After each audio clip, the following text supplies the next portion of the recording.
Bismillahirrahmanirrahim. Laqad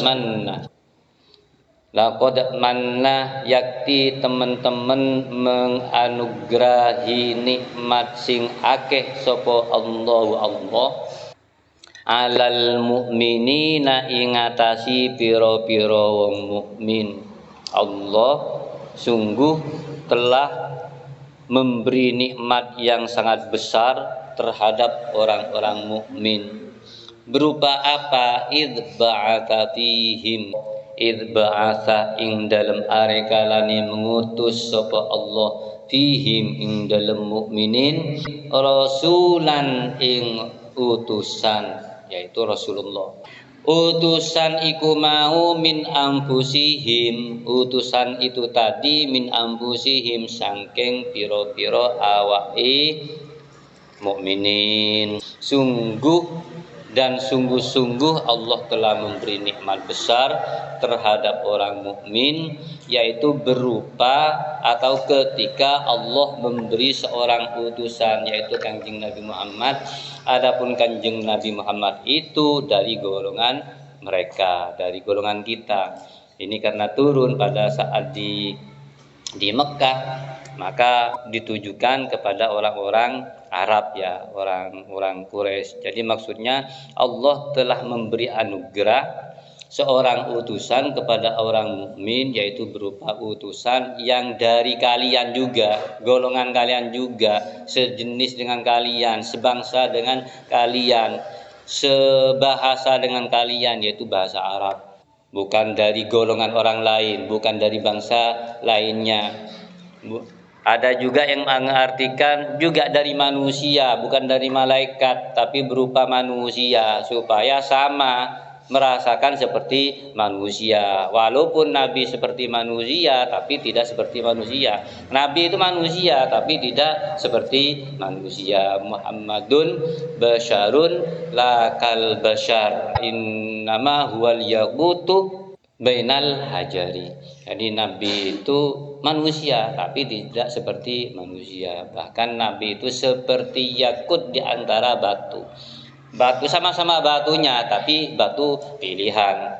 Kalau kita kan batu kerikil, ya, jual sepajua nompo kada untuk truk baru laku, ya. Mengkoro situng siapa semelia, ya, batu kerikil. Baru kalau sudah satu truk bisa jadi tumbuhan, menjadi cor-coran sudah. Ya. Tapi kalau Kanjeng Nabi yakut, mutiara sedikit saja sudah mahal, ya. Hanya satu keping begini sudah mahal. Jadi Nabi itu kal yakuti bainal hajari, yaitu yakut batu berlian, batu mutiara di antara batu-batu yang lainnya. Kita ini batu-batu yang lainnya, ya kerikil-kerikil itu, batu di sungai. Jelas beda, Nabi itu jelas beda. Banyak sekali di antara yang sudah kalian hafal lam yahtalim itu ada berapa itu. Ada lagi Nabi itu kalau berak, ya, beraknya gak pernah ada. Menurut riwayat Nabi ketika berak di lapangan, ya, di lapangan itu diintip oleh sahabat dari jarak jauh. Ini mau rebutan, mau ngambil beraknya Kanjeng Nabi. Begitu Kanjeng Nabi selesai, itu beraknya gak ada. Ternyata menurut riwayat ketika Nabi itu mau berak, bumi ini membelah. Jadi abuka, ya. Buka begini bumi ini masuk ditelan. Nah, cuma sebagai pelajaran supaya menjadi contoh kepada kita, Nabi itu istinja dengan menggunakan batu. Sisanya ya batu sudah. Maka kemudian sahabat menemukan batu, rebutan batu itu. Batu yang dibuat istinja Nabi itu. Ada yang dipakai untuk ngobati mata, ya. Itu bekas istinja Kanjeng Nabi, ya, ngobati mata, misalnya mata rabun, mata tanmira misalnya. Itu dicelupkan, diginikan sembuh, ya. Kalau sisa kalian ya tambah parah, ya. Nabi itu tinggi Nabi itu tegap orangnya. Jadi sempurna Nabi itu, dilihat menyenangkan. Orangnya sudah menyenangkan. Bukan berkelebihan, ya. Jadi Nabi itu tegap, sudah sehat, ganteng. sempurna gantengnya. Tidak ada yang mengalahi kegantengannya. Siapapun orangnya yang bersama Kanjeng Nabi, pasti Nabi itu di atasnya. Siapapun orang yang tinggi, pasti Nabi itu di atasnya. Itu hebatnya Nabi ya. Ada orang tinggi, misalnya ada orang tinggi 150 tingginya, Nabi itu di atasnya. Ada orang tinggi 2 meter, Nabi tetap di atasnya. Duduk begini, Nabi di atasnya. Jadi memang gagah Nabi itu. Andai kata Nabi itu kumpul dengan Nabi Yusuf itu masih kalah. Ya. Karena Nabi Yusuf itu kan memang ditampakkan semuanya, cahayanya memang ditampakkan semuanya. Nabi itu kalau ditampakkan semuanya, kalah orang nggak mampu melihat Nabi itu, nggak mampu. Ya karena Nabi itu kan nur langsung dari Allah. Jadi kalau yang lainnya itu kan bias dari Nur Muhammad itu. Kalau Nabi itu kan langsung dari Nur Muhammad. Allah itu tidak akan menciptakan alam semesta ini kecuali karena ada Nur Muhammad ini. Laulaka kata Allah dalam hadis qudsi itu, laulaka Muhammad lamma khalaqtul mala. Andai kata bukan karena engkau wahai Muhammad, niscaya tidak akan aku ciptakan alam semesta raya ini. Jadi adanya alam semesta ini karena ada Nur Muhammad ini. Kemudian An-Nur setelah diciptakan itu kemudian dititipkan kepada Nabi Adam. Setelah Nabi Adam dititipkan kepada Nabi Nuh. Kemudian Nabi Nuh dititipkan kepada Nabi Ibrahim dan seterusnya. Kemudian dititipkan kepada Abdullah ya, langsung mancar kepada Kanjeng Nabi. Itu akhir sudah ya, Nur Muhammad itu. Jadi adanya kita itu karena adanya Kanjeng Nabi. Andai kata tidak ada Kanjeng Nabi, maka kita tidak ada. Bahkan alam semesta ini tidak akan ada. Jadi Allah menciptakan alam semesta ini ya karena ada Nur Muhammad itu. Kalau bahasa fisikanya ya disebut dengan Big Bang. Big Bang itu kan penciptaan Allah berupa bundaran ya, kepingan-kepingan yang sangat padat sekali. Kemudian panas tambah panas, kemudian meledak menjadi alam semesta ini. Tapi meledaknya kok beraturan seperti ini. Kalau kita ibaratkan gelas misalnya keadaan memecahkan, kira-kira bisa tidak berbentuk yang lainnya nanti. Misalnya setelah gelas terpecah, kemudian kepingan yang ini menjadi sendok, kepingan yang ini menjadi toplek, kepingan yang ini menjadi tutupnya misalnya. Kan tidak mungkin. Ya, kalau pecahnya bukan karena Allah, tapi karena Allah yang mengaturnya, pecahnya itu kemudian menjadi planet, bumi, Mars, Jupiter, matahari dan seterusnya itu kemudian menjadi alam semesta ini. Ini membutuhkan jutaan tahun ya. Membutuhkan jutaan tahun. Kalau dalam bahasa Allah itu fi sittati ayamin, 6 hari. Jadi Allah itu menciptakan langit dan bumi ini dalam kurun waktu 6 hari. Tapi harinya Allah kan? Ya, harinya Allah kan tidak sama dengan hari-hari kita itu. Satu hari menurut Allah itu bisa 1000 tahun menurut ukuran dunia ini. Berarti kan butuh bertahun-tahun itu. Tidak cukup hanya 1000 tahun, bertahun-tahun dalam penciptaan proses langit dan bumi ini. Itu merupakan cahaya atau nur dari Nabi Muhammad SAW. Kemudian id ba'atsa bihim rasulam min anfusihim, anugerah besar terhadap kaum muslimin, kaum Quraisy ketika Nabi Muhammad diutus dari golongan mereka, yaitu dari golongan mereka sama-sama bangsa Arabnya, sama-sama berbahasa Arabnya. Nabi Muhammad ini ternyata merupakan anugerah Allah karena doa Nabi Ibrahim.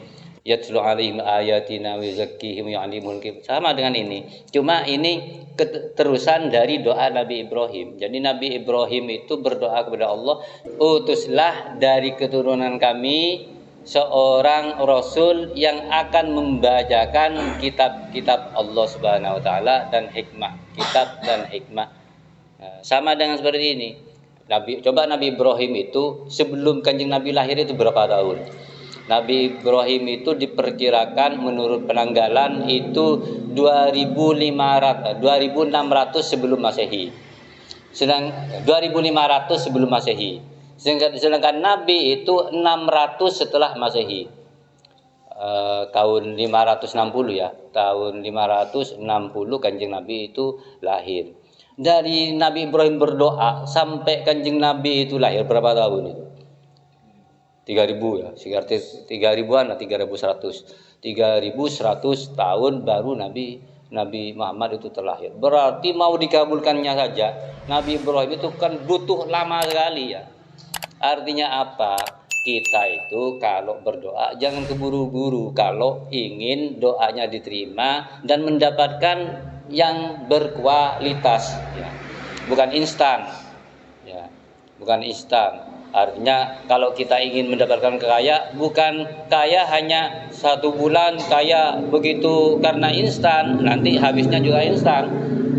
Tapi kalau secara bertahap, ya mulai dari nol bekerja terus menjadi kaya tambah kaya itu awet.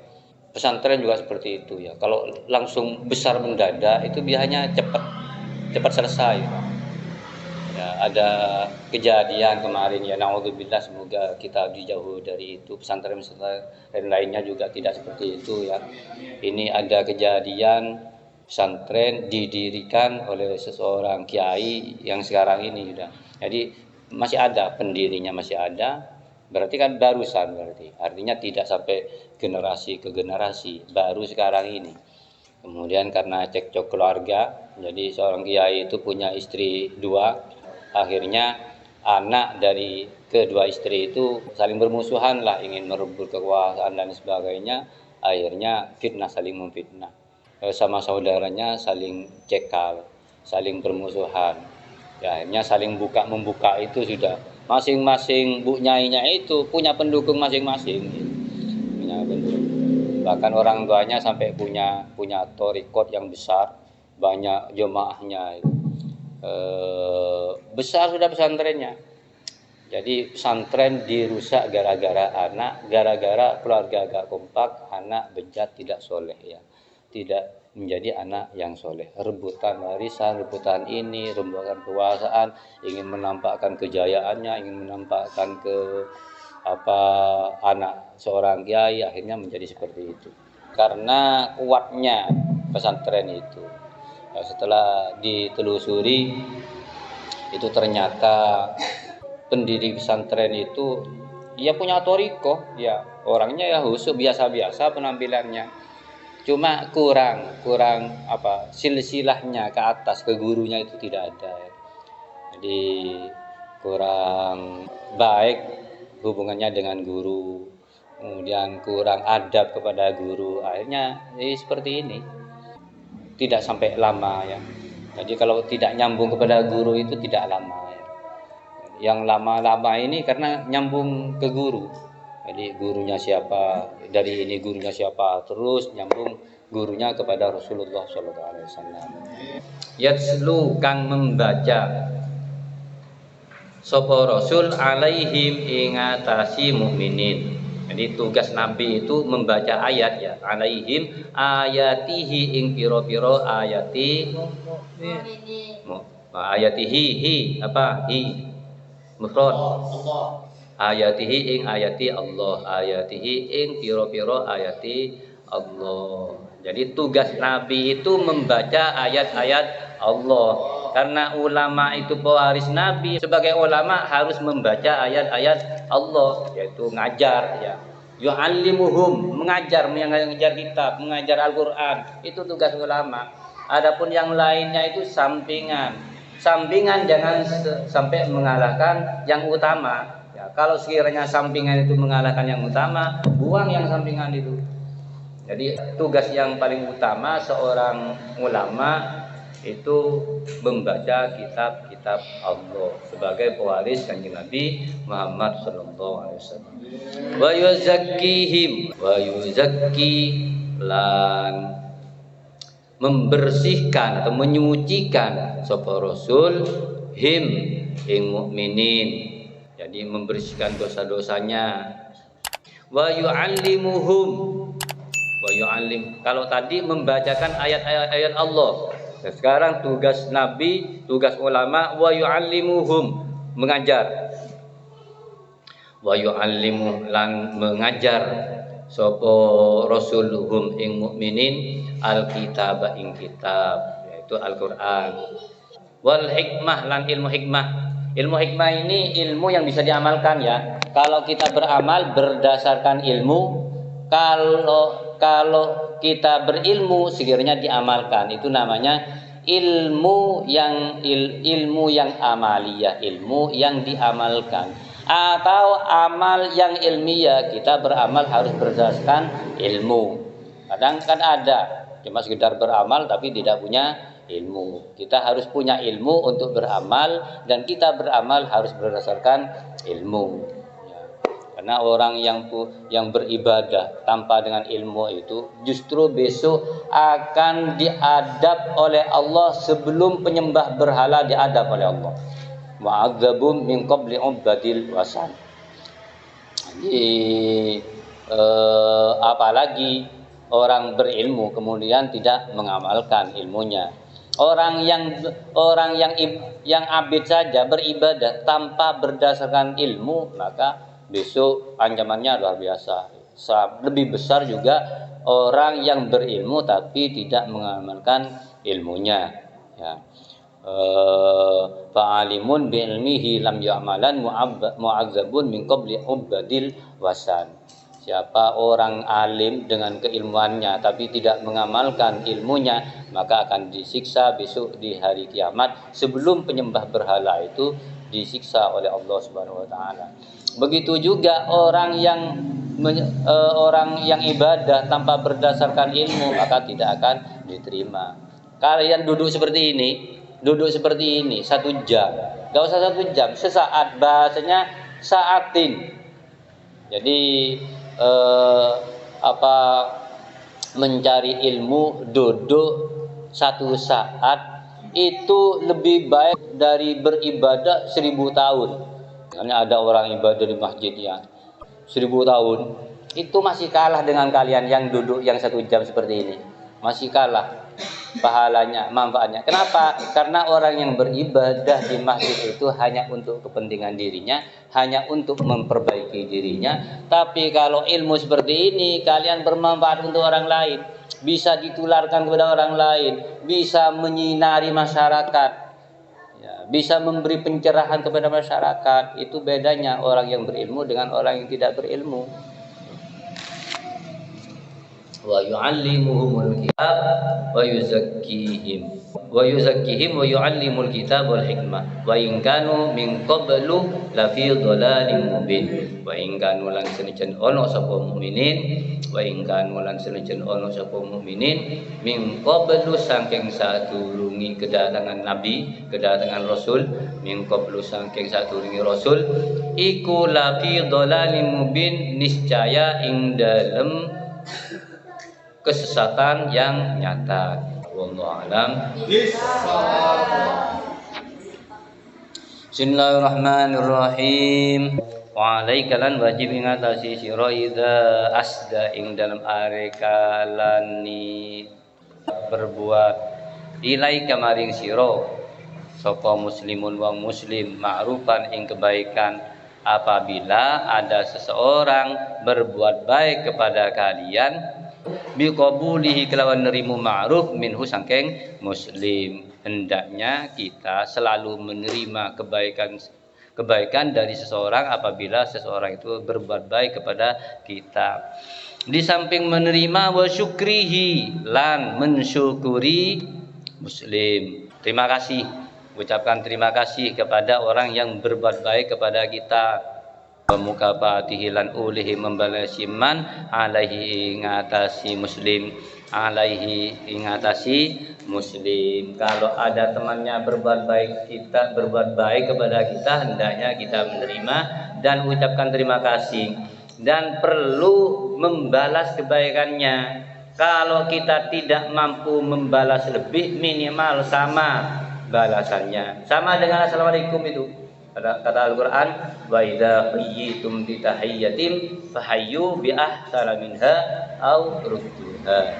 Apabila kita diberi penghormatan, ada orang menghormati kita, apakah penghormatan itu makanan atau salam atau senyuman atau perbuatan baik, maka balaslah dengan penghormatan yang lebih dari penghormatan mereka kepada kita, minimal aurudduha, membalas yang sama. Ya, contohnya yang sederhana, assalamualaikum, ada temannya assalamualaikum. Kalau kita mau membalas, minimal kita balas waalaikumsalam, itu minimal ya. Tapi anjuran Al-Quran, fahayyu bi ahsana minha, hormati, balaslah dengan yang lebih baik. Bukan sekedar membalas, tapi balaslah dengan yang lebih baik. Balasannya waalaikumsalam warahmatullahi wabarakatuh. Umpama ada bentuk materi, nasi misalnya, ada tetangganya ngasih nasi kepada kita dengan ikan sate, ya sate tempe misalnya. Balas minimal ya yang sepadan, misalnya yang sepadan tahu dengan ikan apa, sate empal misalnya, yang sepadan itu. Tapi kalau ingin membalas yang lebih baik, yang lakukanlah yang lebih baik kalau mampu. Misalnya beda tembena, beda embalah, ki beda sari, nah berarti menang gitu, enggak gini. Ya, lebih dilebihkan ya. Atau kalau membalas nasinya, nah saya nerima temur, nerima bere, neng sebereng, balas 2 bereng. Misalnya kalau membalas seperti itu, ya. Ada temannya senyum juga itu balasan yang sepadan. Tapi kalau ada temannya senyum, balasan yang lebih nyerengi, ya. Balasan yang lebih berarti.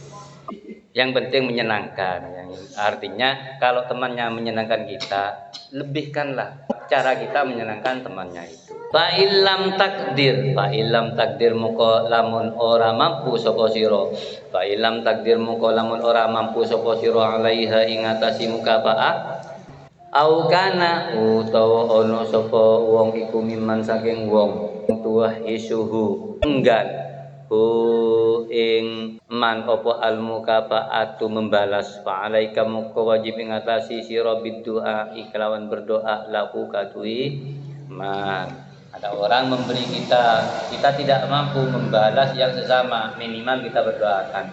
Ingki semoga parina balesan dari Allah selangkung sae dari pemberian kaito. Ada orang ngasih uang kepada kita 5.000, manter bales sareng Allah selebih raja rezeki selebih barokah selebih manfaat. Ada doa semacam seperti itu ya. Kan tidak mungkin seperti kalian membalas, ada orang ngasih uang 10.000 mau membalas berapa? Ya minimal matur selangkung manter oleh balesan dari Allah selangkung raja. Ini seperti itu ya. Wa qad qala lan teman-teman bersabda alaihi salatu wassalam kanjeng Nabi Muhammad sallallahu alaihi wasallam, lau uhdiyah lamun dihadiahi ilayya maring ingsun apa diraun tulang au kiraun utawa kikil laqabil tu niscaya menerima sapa ingsun. Ini sabda Nabi, andai kata saya dikasih tulang atau kikil niscaya akan saya terima. Artinya kalau ada orang memberi kepada kita sekecil apapun pemberiannya diterima, jangan disia-siakan ya. Diterima, jangan sampai melihat orang yang memberi kita itu kecewa. Ada orang memberi kue kepada kalian, sudah diterima. Pola standar langsung buang nih ada, itu kan nyageen ya. Minimal umpama gak mau diterima, senyum. Mereka itu ingin berbuat baik kepada kita, doakan semoga mendapatkan yang lebih barokah, yang lebih bermanfaat. Adapun tidak mau, nanti sembunyikan atau berikan kepada orang lain. Ya, itu caranya. Jangan sampai dilihat ketidaksukaan kita dilihat oleh orang yang memberi. Walau du'itu lan lamun diundang sapa ingsun, andai kata saya diundang, kata Nabi ini, ila dhira'in, dengan makanan tulang, dengan makanan berupa tulang. Di dalam undangannya itu cuma akan dikasih tulang. Au qira'in atau kikil la ajibtu, niscaya mengabulkan sapa ingsun atau niscaya menjawab atau datang sapa ingsun. Ini Nabi ya, sudah tahu misalnya di nanti undangannya itu pasti makanannya cuma seperti ini, cuma seperti itu. Kata Nabi, niscaya saya akan datang. Wa qala lan dawuh man utawi sapane wong iku istona berbuat sapa man ilaikum maring sira ma'rufan ing kebaikan. Barang siapa berbuat kepada kalian suatu kebaikan, bakafi'u muko membalaslah sapa sira kabeh ing ma'ruf. Kalau ada orang berbuat baik kepada kalian, maka hendaklah kalian balaslah dengan kebaikan itu. Fa ilam takdiru mukolamun ora mampu sapa sira kabeh. Lam takdiru asalnya takdiruna karena kemasukan lam itu pengamalannya apa? Lam pengamalannya menjazmkan fi'il mudhari tanda jazmnya dengan membuang nun ya, sehingga yang asalnya takdiruna menjadi lam takdiru. Adapun alif setelah wawu itu pengganti nun untuk memisahkan dengan kalimat setelahnya ya. Itu ada alif tambahan itu. Jadi ala dzalika ingatasi mengkono ma'ruf. Wad'u maka berdoa ala sapa sira kabeh lahu kadu iman. Kata ta'alamu sehingga weruh sapa sira kabeh annakum satu di sira kabeh iku qad kafatumu teman-teman wis membalas sapa sira kabeh ing man. Wa qala lan dawu sapa alaihi salatu wassalam Kanjeng Nabi Muhammad sallallahu alaihi wasallam man utawi sabane wong iku qala dawu sapa man liman kadi wong asda kang memberi sapa man ilaihi maring man yang mangkola itu. Jadi man itu kan ada dua ini. Mangkolah liman ya. Jadi man utawi sabane wong qala dawu sapa man liman kadi wong asda kang memberi sapa man yang kedua asda kang memberi sapa man kedua liman itu ilaihi maring man yang pertama mangkola ma'rufan ing kebaikan. Barang siapa atau siapa orangnya yang berkata kepada orang yang memberi kebaikan kepadanya, perkataan orang yang diberi itu jazakallahu khairan, jazaka mugi-mugi jaza mugi-mugi membalas ka ing sira sapa Allah jazaka jaza mugi-mugi membalas ka ing sira sapa Allah khairan ing kebaikan atau jazakallahu khairan katsira Allah atau jazakallahu ahsanal jaza fid din wad dunya wal akhirah. Pokoknya yang lebih baik lah. Faqad ablagha moko teman-teman wis sampai sapa sudah menyampaikan. Faqad ablagha moko teman-teman wis menyampaikan sapa man sana ing dalem memuji. Jadi kalau ada orang berbuat baik kepada kita kemudian kita mengatakan jazakallahu khairan, itu sudah orang yang memberi itu merasa dibalas sudah ya. Wallahu alam. Rabbi qanna habibah